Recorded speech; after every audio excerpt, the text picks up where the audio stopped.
So let's start with the first video.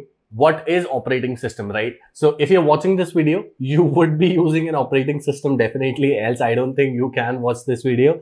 So probably one of the operating system that you would be using if you're watching through your laptops, it could either be Windows or it could be an Apple laptop. If you're watching it via phone, it could be an Android or a Windows phone, not sure. But it mostly would be an Android or an iPhone. For some of you who probably are very are the real programmers, I'd say. I'm not. You probably would be using a Linux based system, Unix, or etc as well.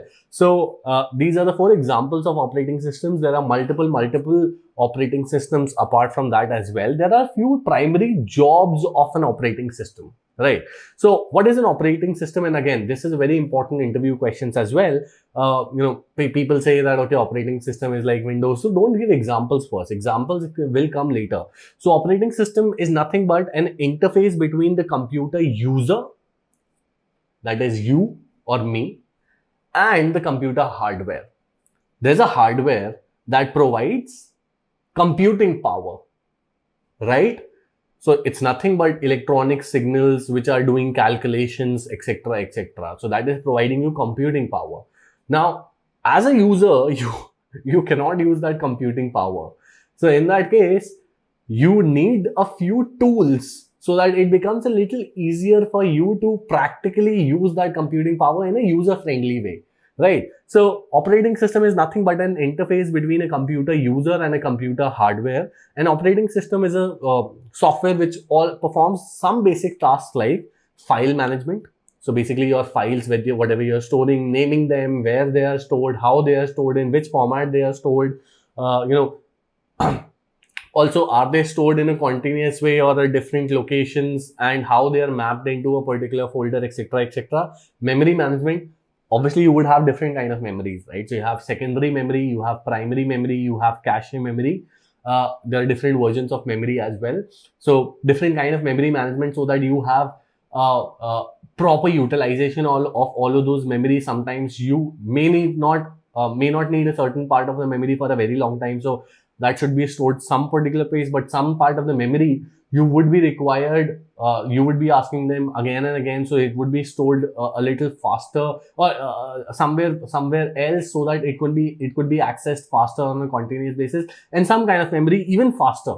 So that's cache, that is the fastest. Then there's primary memory, that is your RAM, and then there's a secondary memory, that is the later. So basically your movies will be stored in the secondary memory, but all the processes would be running in the primary memory, that is the RAM. And cache is like the most important primary memory, which is utilized almost every time, right? So then you have process management. Different processes are running to that, handling input output, let's say mouse, keyboard, printers, etc. Controlling peripheral devices as disk drives, printers. Handling input output is basically printing something, printing in terms of, if you're typing, etc, right? So that's basically the task of the memory management system. So if you look closely, this is the perfect architecture. And then probably, if let's say in college exams, if you're asked to probably define memory management system, you will be writing whatever I mentioned on the previous slide. Along with that, you will also be drawing this diagram, which is, there are users on the top, and then there's hardware which has CPU, which has RAM, and which has input output devices, right?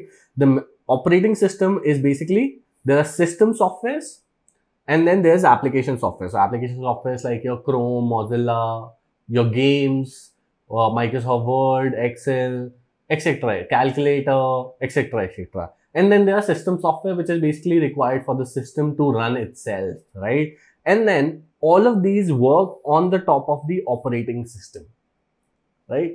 So that's essentially the operating system. Make sure that you draw this diagram if you are into college. So the operating system does the following, which is memory management, processor management, device management, file management, security of your system as well, control over system performance, job accounting, error detecting aids, coordination between softwares and the users. So in the next video, we'll be looking a little introduction about these things. Again, a lot of them would be covered in advance, like 10-12 videos individually, but so that you can comprehend everything better, there would be a little introduction about each of them. So thank you so much. I'll see you up ahead in the next video.